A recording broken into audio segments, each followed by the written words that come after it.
What's not to be attracted to Pura Belpré? She was beautiful, she was accomplished, she was a storyteller, a librarian, a public educator. Amazing woman. Many moons ago, I decided that I wanted to write the book I needed to read that wasn't on the shelves already at the research library. And I searched far and wide. I went to Puerto Rico, I went all over California, I went to special libraries at universities across the nation. And I finally realized that I needed to come here, to the Centro, to the archives. And the moment I walked in, I knew I had found the right place. They showed me the finding aids, and the moment I opened the first box, I was in love. This material is amazing. The stories are amazing.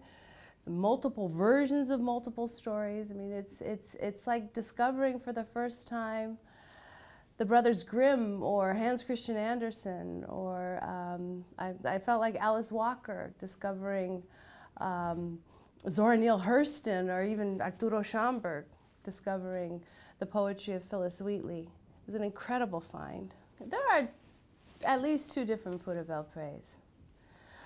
The young Pura Belpré, the young woman who was born in the wake of 1898 and raised in Puerto Rico and Sidra and traveling all around the southeastern portion of the island during her childhood and adolescence.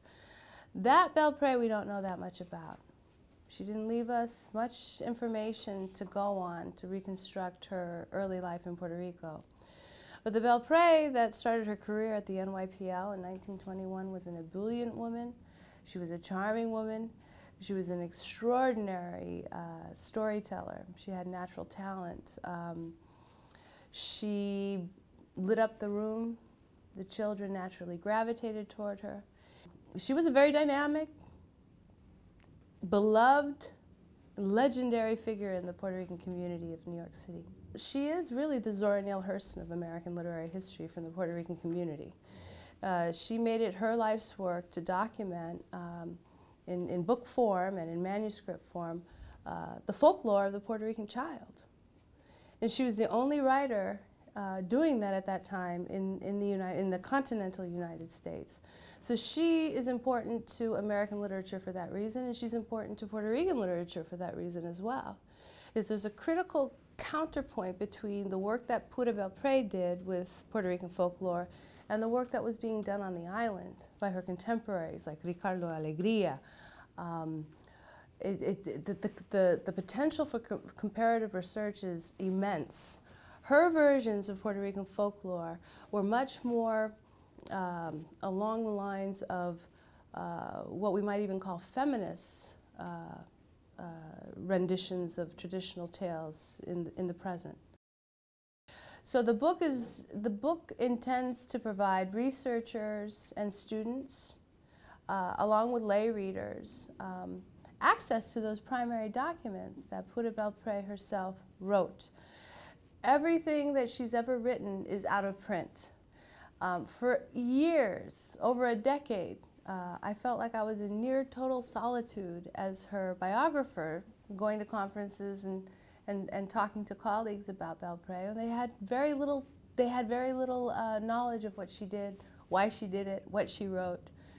So that's what the volume does. The volume is primarily her writing, which I spent over a decade annotating, editing, and selecting so that we could share with the world her brilliant work.